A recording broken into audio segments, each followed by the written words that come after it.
আসসালামু আলাইকুম প্রিয় দর্শক, জানিয়ে দিব এখনকার আলোচিত সকল দেশীয় খবর। শুরুতেই জানিয়ে দেব সংবাদ শিরোনামগুলো। খালেদা জিয়ার আসনে বিকল্প রায় দলের প্রার্থী বললেন সালাউদ্দিন আহমেদ। হাদি হত্যায় জড়িত নই, ফয়সালের দাবি। বক্তব্য আমলে নিচ্ছে না ডিবি। বলছে ভিডিওতে ফয়সাল কী দাবি করলেন তা তদন্তের জন্য গুরুত্বপূর্ণ নয়। পর্যাপ্ত তথ্য প্রমাণ ও সাক্ষ্যের ভিত্তিতেই তাকে হত্যাকাণ্ডে জড়িত হিসেবে নিশ্চিত করা হয়েছে। এদিকে জামাত আমিরের গোপন বৈঠক নিয়ে সংবাদ প্রকাশ, সার্জিসের ক্ষোভ। দেশের পক্ষের শক্তি বিএনপিকে বিজয়ী করবে মানুষ, বললেন মির্জা ফখরুল। এবং সর্বশেষ জানাব, হলমনামায় ৪০ লাখ টাকার সম্পদ দেখালেন নাসরুদ্দিন পাটোয়ারি। প্রিয় দর্শক, এতক্ষণ দেখছিলেন সংবাদ শিরোনামগুলো, এখন জানাবো বিস্তারিত খবর। খালেদা জিয়ার আসনেই বিকল্প রায় দলের প্রার্থী বললেন সালাউদ্দিন আহমেদ। প্রয়াত বিএনপি চেয়ারপারসন খালেদা জিয়ার ৩টি আসনে তার বিকল্প হিসেবে যারা মনোনয়নপত্র জমা দিয়েছেন তারাই দলের প্রার্থী বলে জানিয়েছেন বিএনপির স্থায়ী কমিটির সদস্য সালাউদ্দিন আহমেদ। গুলশানে বিএনপির চেয়ারপারসনের রাজনৈতিক কার্যালয়ে উপস্থিত সাংবাদিকদের একথা বলেন তিনি।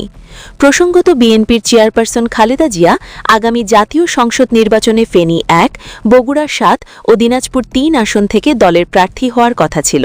তবে তার অসুস্থতার কারণে এসব আসনে দলের পক্ষ থেকে বিকল্প প্রার্থী মনোনীত করা হয়।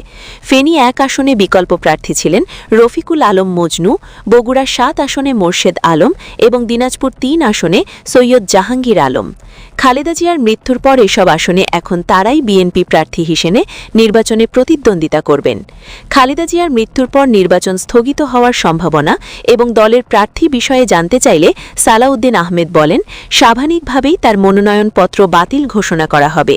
তার ৩টি আসনে আমাদের বিকল্প প্রার্থী রয়েছেন। তাদের মনোনয়নপত্র বৈধ হলে তারাই প্রার্থী হবেন, এটাই আইন। নির্বাচন স্থগিত বা বাতিলের প্রসঙ্গে তিনি বলেন, আইনে এর কোনো সুযোগ নেই। নির্বাচন পেছানোরও আইনে কোনো সুযোগ নেই। মনোনয়ন বৈধতা ও প্রতীক বরাদ্দের পর যদি এ ধরনের ঘটনা ঘটত তাহলে আইনগত জটিলতার কারণেই নির্বাচন স্থগিত হতে পারত, কিন্তু এখন সে পরিস্থিতি নেই। যেহেতু মনোনয়ন বৈধ হওয়ার আগেই তিনি আর নেই, তাই তার মনোনয়নপত্র এমনিতেই টিকবে না। সেক্ষেত্রে যারা বিকল্প প্রার্থী তাদের মনোনয়ন বৈধ হলে তারাই প্রার্থী হবেন। দলীয় ভারপ্রাপ্ত চেয়ারম্যান তারেক রহমানের মানসিক অবস্থা সম্পর্কে জানতে চাইলে সালাউদ্দিন আহমেদ জানান, আমাদের নেতা তারেক রহমান একজন রাজনৈতিক ব্যক্তিত্ব। তাকে শক্ত মনোবলের অধিকারী হতেই হবে, এর কোনো বিকল্প নেই। যত সঙ্গী থাকুক, জাতির স্বার্থে তাকে দৃঢ় থাকতে হবে। হাদি হত্যায় জড়িত নই, ফয়সালের দাবি। বক্তব্য আমলে নিচ্ছে না ডিবি। বলছে ভিডিওতে ফয়সাল কী দাবি করলেন তা তদন্তের জন্য গুরুত্বপূর্ণ নয়। পর্যাপ্ত তথ্য প্রমাণ ও সাক্ষ্যের ভিত্তিতেই তাকে হত্যাকাণ্ডে জড়িত হিসেবে নিশ্চিত করা হয়েছে। ইনকিলাব মঞ্চের মুখপত্র শহীদ শরীফ ওসমান হাদি হত্যাকাণ্ডে নিজেকে নির্দোষ দাবি করে সামাজিক যোগাযোগ মাধ্যমে একটি ভিডিও বার্তা দিয়েছে মামলার প্রধান সন্দেহভাজন ফয়সাল করিম মাসুদ। তবে ঢাকা মহানগর গোয়েন্দা পুলিশ বলছে, ভিডিওতে ফয়সাল কী দাবি করলেন তা তদন্তের জন্য গুরুত্বপূর্ণ নয়। পর্যাপ্ত তথ্য প্রমাণ ও সাক্ষ্যের ভিত্তিতেই তাকে হত্যাকাণ্ডে জড়িত হিসেবে নিশ্চিত করা হয়েছে। ডিবি সূত্রে জানা যায়, এখনও পর্যন্ত এ ঘটনায় ১১ জনকে গ্রেপ্তার করেছে ডিবি। তাদের মধ্যে ১৬৪ ধারায় ৬ জন স্বীকারোক্তিমূলক জবানবন্দি দিয়েছেন।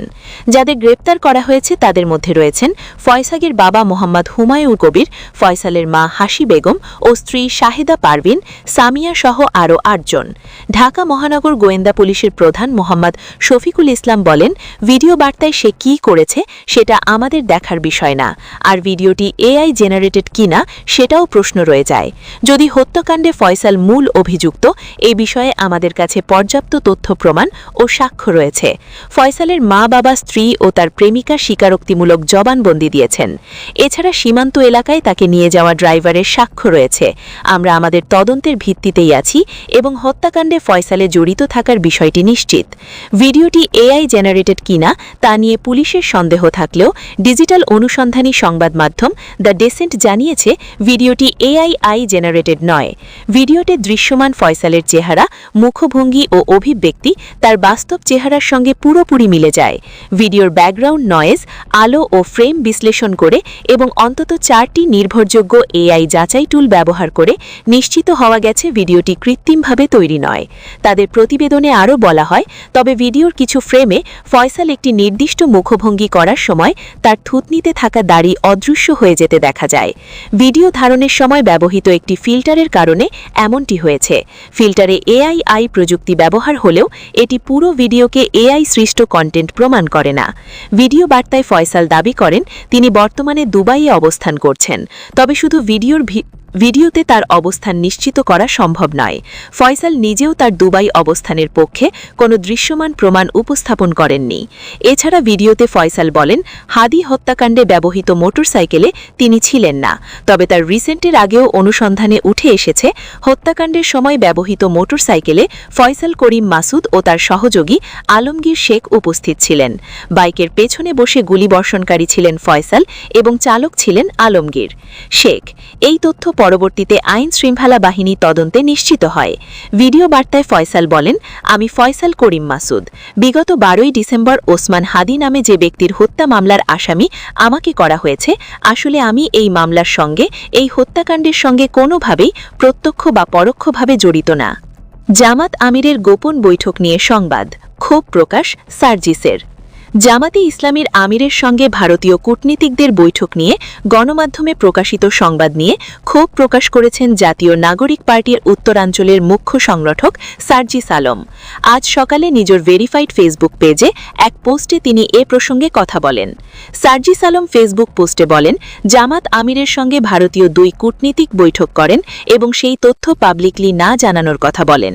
জামাত আমির প্রতি উত্তরে বলেন, 2 দেশের স্বার্থ সংশ্লিষ্ট বিষয়ে আলোচনা হতেই পারে, এক্ষেত্রে গোপনীয়তার কিছু নেই এবং পরবর্তীতে আলোচনা হলে পাবলিকলি হতে হবে। এই তথ্য জামাত আমির নিজেই সংবাদ সংস্থা রয়টার্সকে জানান, তারপর সেটা বাংলাদেশের মিডিয়ায় আসে। অথচ আমাদের দেশের তথাকথিত দলকানা ব্যক্তিগোষ্ঠী দলীয় পারপাস সার্ভ করা কিছু মিডিয়া হাউসে শিরোনাম করেছে জামাত আমিরের সাথে ভারতের গোপন বৈঠক। এই হলো আমাদের দেশের মিডিয়ার অবস্থা। এমন অনেক মিডিয়া হাউস আগে এভাবে আওয়ামী লীগ এবং শেখ হাসিনাকে সার্ভ করত, এখন আবার উদ্দেশ্য প্রণোদিতভাবে নতুন ঠিকানা খোঁজা শুরু করেছে। দেশের পক্ষে শক্তি বিএনপিকে বিজয়ী করবে মানুষ, বললেন মির্জা ফখরুল। গণতন্ত্র প্রতিষ্ঠায় আগামী নির্বাচনে জনগণ বিএনপিকে বিজয়ী করবে বলে মনে করেন দলটির মহাসচিব মির্জা ফখরুল ইসলাম আলমগীর। তিনি বলেন, দেশ, মাটি ও মানুষের প্রতি খালেদা জিয়ার ভালোবাসায় দেশের মানুষকে আলোড়িত করেছে। দেশের ক্রান্তিকালে তার চলে যাওয়ার মানুষ মর্মাহত হয়েছে। দেশের মানুষ দেশের পক্ষের শক্তি বিএনপিকে বিজয়ী করবে বলে আমি মনে করি। তিনি আরও বলেন, ম্যাডামের চলে যাওয়ার মধ্য দিয়ে মানুষের মধ্যে যে ভালোবাসা তৈরি হয়েছে, মানুষের মধ্যে যে আবেগ কাজ করছে, সেই আবেগ নিঃসন্দেহে বিএনপিকে আরও শক্তিশালী করবে। হলমনামায় 40 লাখ টাকার সম্পদ দেখালেন নাসরুদ্দিন পাটোয়ারি। নির্বাচনী হলমনামায় 40 লাখ টাকার সম্পদের হিসাব দিয়েছেন জাতীয় নাগরিক পার্টির মুখ্য সমন্বয়ক নাসিরুদ্দিন পাটোয়ারি। আসন্ন সংসদ নির্বাচনকে সামনে রেখে তিনি নির্বাচন কমিশনে এই সম্পদ বিবরণী জমা দিয়েছেন। নির্বাচন কমিশনের ওয়েবসাইটে প্রকাশিত হলমনামা অনুযায়ী তার সম্পদের বড় অংশ অস্থাবর, জমি বা ভবনের মতো কোনো স্থাবর সম্পদ তার নেই। হলমনামার উল্লেখ করা হয়েছে তার কাছে নগদ 25 লাখ টাকা রয়েছে। পাশাপাশি Standard Chartered Bank, BRAC Bank ও ডাচ বাংলা ব্যাংকে তার মোট প্রায় 18,000 টাকা জমা আছে। এছাড়া তার কাছে 10 লাখ টাকার স্বর্ণ, 40,000 টাকার ইলেকট্রনিক সামগ্রী এবং 1 লাখ টাকার আসবাবপত্র রয়েছে। তবে 256 করবর্ষের আয়কর রিটার্নে তার মোট সম্পদের পরিমাণ দেখানো হয়েছে 26,03,300 টাকা। হলমনামা অনুযায়ী তার স্ত্রীর সম্পদের পরিমাণ আনুমানিক 23 লাখ টাকা। এর মধ্যে নগদ 5 লাখ টাকা, ব্যাংকে জমা 6,19,000 টাকার বেশি এবং 12 লাখ টাকার স্বর্ণ রয়েছে। ঢাকার উত্তরা এলাকার বাসিন্দা নাসরুদ্দিন পাটোয়ারি পেশায় একজন মার্কেটিং কনসালটেন্ট। তার বার্ষিক মোট আয় 4,47,333 টাকা। এর মধ্যে বর্তমান কনসালটেন্সির কাছ থেকে আয় 2,20,000 টাকা এবং চাকরি থেকে আয় 2,45,333 টাকা। তার বিরুদ্ধে বর্তমানে কোনো ফৌজদারি মামলা নেই। 2013 সালে তার বিরুদ্ধে 2টি মামলা হয়েছিল, একটি বিস্ফোরকযোগ্য আইনে এবং আরেকটি দণ্ডবিধির বিভিন্ন ধারায়।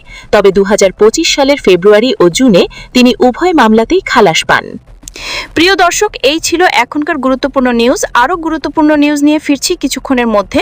নিউজগুলো সবার আগে দেখার জন্য এই চ্যানেলটি সাবস্ক্রাইব করে আমাদের সাথে থাকুন। ধন্যবাদ।